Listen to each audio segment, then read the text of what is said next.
U.S. President Donald Trump says a ceasefire in Lebanon, which comes into effect in less than 2 hours from now, will include Hezbollah. Israel has been bombarding and occupying huge parts of southern Lebanon, saying it's targeting Hezbollah. More than 2,000 people have been killed and over 1 million displaced. Trump first announced the ceasefire on social media. It's very exciting because it's 48 years. We're going to be meeting with Bibi Netanyahu, as you know, and the president of Lebanon.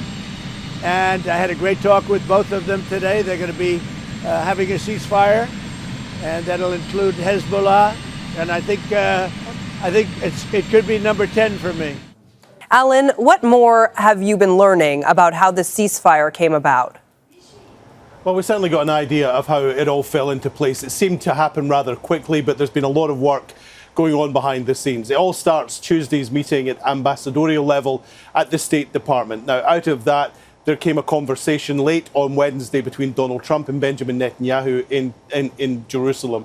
At that point, he talked about the possibility of a ceasefire. Netanyahu agreed as long as certain conditions were met.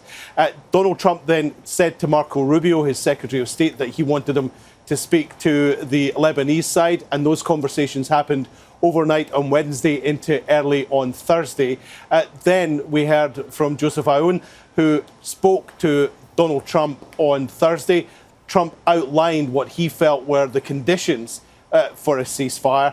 And then when he agreed, he called Benjamin Netanyahu back on Thursday morning and said, "We have a deal." And that's when he took to social media. Now, as all as this was going on behind the scenes from Tuesday onwards, there were discussions at the State Department who were busy drawing up what's known as a Memorandum of Understanding, essentially a several-point document which laid out how the ceasefire would be conducted, how it would be monitored and how it would be carried out.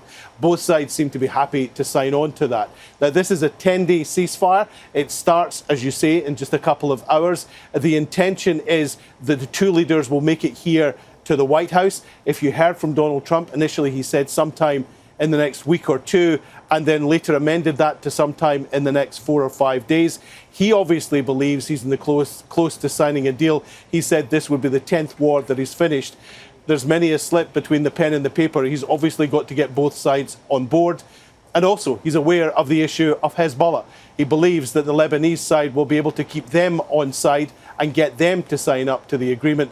So he thinks that this is a significant step forward through all that's happened, essentially, since that meeting on Tuesday morning. Optimism at this point from the White House. That's our chief U.S. correspondent, Alan Fisher, there at the White House. Alan, thank you.